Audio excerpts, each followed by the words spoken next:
ඔයාලා හැමෝම හොඳින් ඉන්නවා ඇති කියලා හිතනවා. මට ගොඩාක් දවසකින් වීඩියෝ එකක් ගේන්න බැරි වුණා. හේතුව මට මගේ ස්ටඩීස් වල මගේ කෝස් වර්ක් ඉවර කරන්න තිබුණා. ඉතින් මම ඒක සක්සස්ෆුලි ඉවර කරා.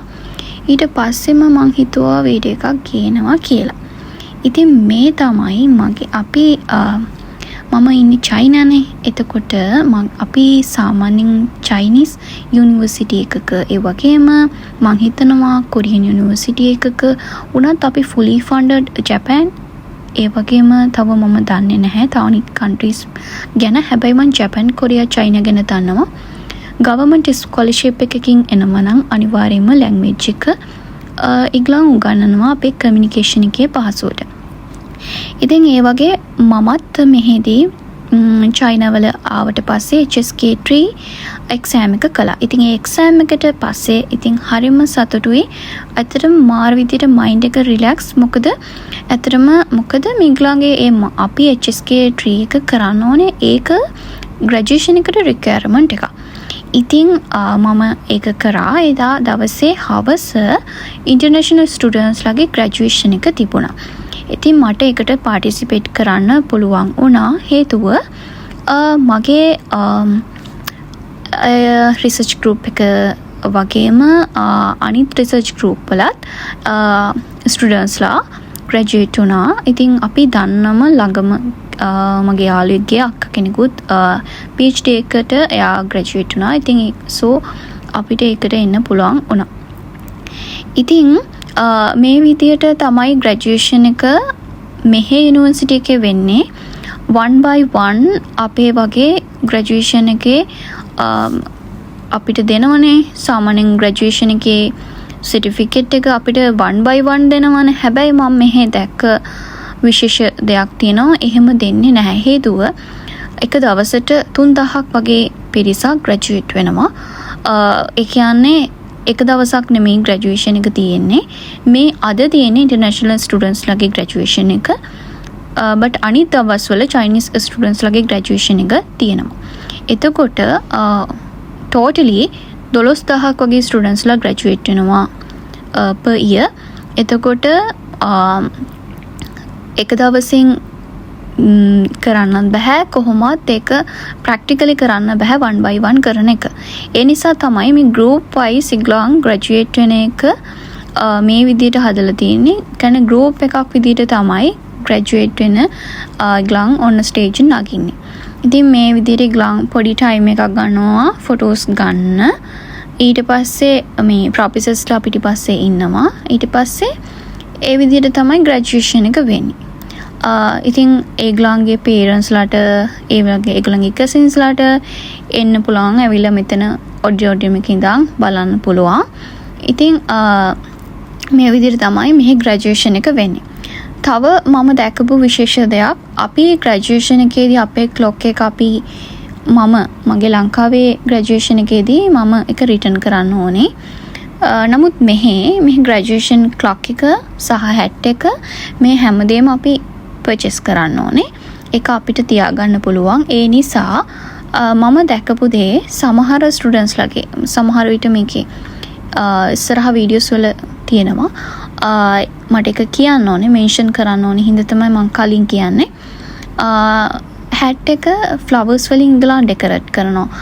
මම නෝමලි ඒක දැකලා නැහැ අපේ ලංකාවේ. හේතුව අපි පර්චේස් කරන්නේ නැහැනේ මේ ක්ලොක් එකත් හැට් එකත්. නමුත් මේ අපේ යුනිවර්සිටි එකේ මම දැක්කපු දෙයක් අනිත් යුනිවර්සිටිස් වලත් ඇති සමහර විට. ඉතින් ඉග්ලන් මේ ගර්ල්ස්ලා ගොඩක් ෆ්ලවර්ස් වලින් ඉග්ලන්ගේ හැට් එක ඩෙකරේට් කරලා. ඉතින් ඒක මාර ලස්සනයි. ඉතින් මං ඇහුවා ඇයි එහෙම කරේ. එහෙම කියලා අහපුවම ඊට පස්සේ ඉග්ලන් කිව්වා අපිට ඕන දෙයක් අපේ හැට් එකට කරගන්න පුළුවන්. රීසන් එක අපි මේක පර්චේස් කරනවා අපිටම කියලා කිව්වා. ඉතින් ඒ වගේ තමයි මම හිතන්නේ මගේ වීඩියෝ එකක ඇති මම ඒ වීඩියෝ එක ගත්තා. බලමු අපි ඒක තියනවද කියලා. ඉතින් ඒ විදිහට තමයි මිගිලාන්ගේ ග්‍රැජුවේෂන් එක තිබුණේ. මං හිතන්නේ ගොඩක් වෙලාවක් නැහැ. 2 hours වගේ ග්‍රැජුවේෂන් එක ඉවරයි. ගොඩක් ස්පීච් නැහැ. ගොඩක් items නැහැ. ගොඩක් දේවල් නැහැ. ඒගොල්ලන් ඉක්මනට group wise අරගෙන graduation එක ඉවර කරනවා. ඊට පස්සේ graduation එක දවසෙන් එළියට ගියාම හරි ලස්සනයි. හේතුව එක එක දැන් හිතන්නකෝ මේගොල්ලන් ඉන්ටර්නැෂනල් ස්ටුඩන්ට්ස් ලානේ සමහර වෙලාවට ඒගොල්ලන්ගේ පවුලේ ගොඩාක් දෙනෙක් ඇවිල්ලා තිනවා. එතකොට ඒගොල්ලන් ෆොටෝස් ගන්නවා. එතකොට තව ඒගොල්ලන්ගේ සෙලිබ්‍රේෂන්ස් තියෙනවා. ඉතින් එක එක දේවල් එක එක අයිටම්ස් තියෙනවා ඒගොල්ලන්ගේ. අනිත් එක සාමාන්‍යයෙන් ජෙජෙන් යුනිවර්සිටි එකේ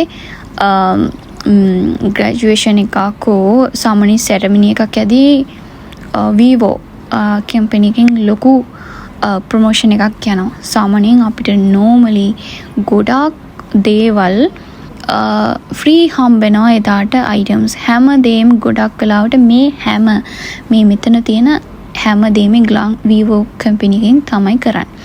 එතකොට එදාට අපිට ෆෝන්ස් බයි කරන්න පුළුවන් අඩුවට. එතකොට මේ තියෙන ගේම් කම්පිටිෂන් එකක් වගේ හදලා තියෙනවා. මේ හැමදේම ෆ්‍රී. ඒ වගේම ෆ්‍රී ෆොටෝස් අරන් දෙනවා. ලස්සන ෆ්‍රේම්ස් තියෙනවා. ඒවට ගිහිල්ලා අපිට ෆොටෝස් ගන්න පුළුවන්. එතකොට මේ ග්‍රැජුවේෂන් එකේ කියන්නේ එතකොට හැමදාම හැමෝටම මතක හිටිනවනේ. ඉතින් එදාට ඒකේ ලස්සන ෆොටෝස් අරන් දෙන්නේ ග්ලාන් රෙඩි වෙලා ඉන්නවා. ඒ වගේම ඒගොල්ලන්ට විතරක් ග්‍රැජුවේට්ස්ලාට විතරක් නෙමෙයි අපිටත් ගන්න පුළුවන්. ඒ වගේම අයිස්ක්‍රීම් ඕන නම් ඔයගොල්ලන්ට අයිස්ක්‍රීම් ඕන එකක් ගන්න පුළුවන්. ඒක ඔක්කොම ෆ්‍රී. ඉතින් ඒ වගේ තමයි මේ ග්‍රැජුවේෂන් එක තියෙන්නේ. ඊළඟ ප්ලෑන් එක තමයි ප්‍රෝග්‍රෑම් එකකට යන්න රෙඩි වෙන එක. ඉතින් සම ප්‍රෝග්‍රෑම් එකක් මෙහි දැන් වැකේෂන් කොහොමද ස්ටුඩන්ට්ස්ලාට වැකේෂන් තියෙනවනේ සම වැකේෂන් එක. එතකොට දැන් මේ කාලේ සම වැකේෂන්. එතකොට සම වැකේෂන් එක කියලා අපිට නිකන් ඉන්න බෑ. ගොඩක් වෙලාවට සයන්ස් ඇන්ඩ් ටෙක්නොලොජි කියන්නේ මේගොල්ලන් රිසර්ච් වලට ගොඩාක් හෙල්ප් කරනවා. ඉතින් ඒ නිසා අපිට ගොඩක් රිසර්ච් කරන්න තියෙනවා. ඉතින් ඒ වගේ ගොඩක් වැඩ තියෙනවා. ඉතින් මේ මම රැස්ති වුණේ සම ප්‍රෝග්‍රෑම් එකට යන්න. ඉතින් අපි සම ප්‍රෝග්‍රෑම් එකට යන්න shopping කරන්න ගියා. මගේ යාළුවෝ දෙන්නෙක් එක්ක මම මෝල් එකකට. දූරියන් තියෙනවා. මේ කාලේ දූරියන් වැඩි. එතන දූරියන් තිබුණා ලාබෙට. මම දූරියන් කන්නේ නැහැ නිසා මම ගත්තේ නැහැ. ඉතින් මේ shopping mall එකට අපි first time ආවේ. මගේ යාළුවෝ තමයි එක්කන් ආවේ.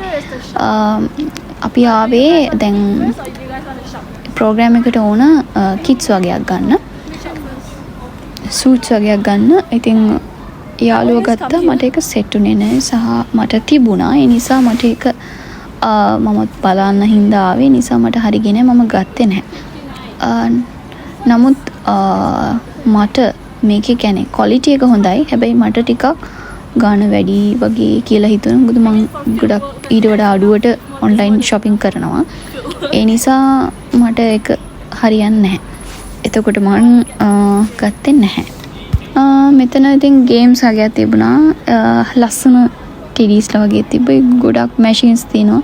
අපි ලංකාවේ ඉතින් එක මැෂින් එකක් විතරක් දෙකක් විතරක් නේ දකින්න එක තැන. එනකොට ඉතින් එහෙම නෙමෙයි. එක ටෙඩීස්ලා ළමයිට ඕන ඒවා අරගෙන ගන්න එක එක මැෂින්ස් තියෙනවා.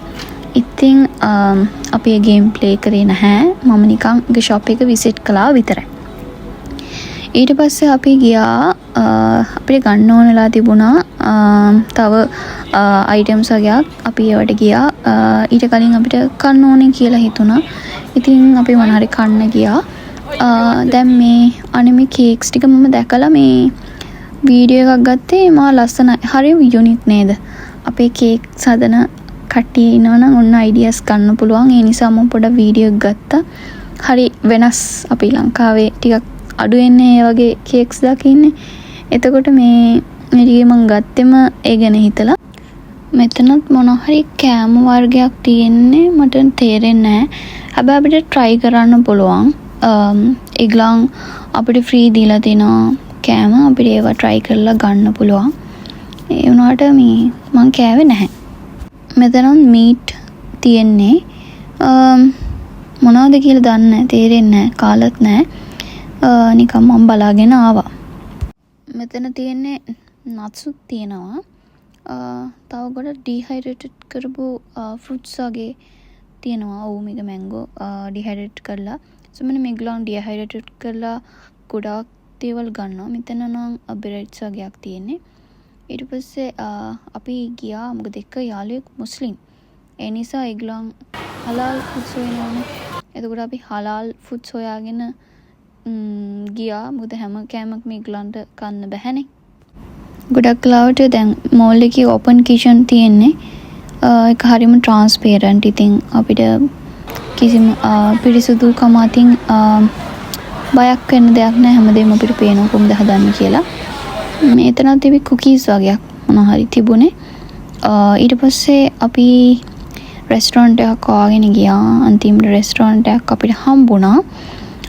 නමුත් ඒකේ පීසා ඕනේ කියලා ගියේ. පීසා අපිට හලාල් ගන්න හරි අමාරුයි. ඉතින් ඒක හරියන්නේ නැති නිසා වෙන රෙස්ටොරන්ට් එකකට ගියා. ඉතින් අපි කෑම ඕඩර් කරලා එනකන් හිටියා. ඊට පස්සේ අපි කෑම කෑවා. ඊට පස්සේ අපි ගියා මට පර්ෆියුම් එකක් ගන්න තිබුණා. ඊට පස්සේ පර්ෆියුම් එක බලන්නත් ගියා. ඊට පස්සේ අනිත් යාළුවට තව කොස්මෙටික්ස් අයිටම්ස් ගන්න තිබුණා. ඉතින් ඒවා බලන්නත් ගියා. ඒ ටිකත් ගත්තා. ඊළඟට අපි යන්න තමයි යන්නේ. ඉතින් මට විශේෂයෙන්ම කියන්න තියෙන්නේ මම මේක වීඩියෝ සීරීස් එකක් විදියට ගේන්න try කරනවා.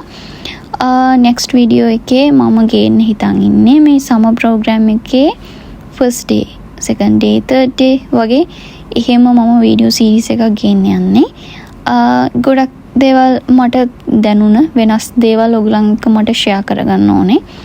ඒ නිසා මම හිතුවා මේක වීඩියෝ සීරීස් එකක් විදියට ගේන්න ඕනේ කියලා. මේ පර්ෆියුම්ස් ගොඩක් වෙලාවට අපිට ස්මෙල් එක බලන්න බෑනේ ඔන්ලයින් shopping වලින්. එකපාරක් අපි අනිවාර්යයෙන් මේක shopping කරන්න වෙනවා. ඒ නිසා තමයි මම පර්ෆියුම් එකක් ගොඩක් ගන්න ආවේ. ඉතින් පර්ෆියුම් එක ගත්ත මාරම සුවඳයි පර්ෆියුම් එක. ඊළඟට අපි ආදී පොප් මාර්ට් එක දිනුයි. ඔයාලා දන්නවනේ පොප් මාර්ට් එක කියන්නේ ලබූබූල්ගේ මෙහි තමයි හදන්නේ. ඉතින් ලබූබූ ලගේ හදන ප්‍රධාන කම්පැනි එක තමයි පොප් මාර්ට්. ඊට මම පොප් මාර්ට් එකටම ගිහිල්ලා මේ ලබූබූලා බලන්න මට අවස්ථාව හම්බුණා. ඉතින් එහෙම තමයි අද වීඩියෝ එක. එහෙනම් ඔයාලා හැමෝටම සුබ දවසක්.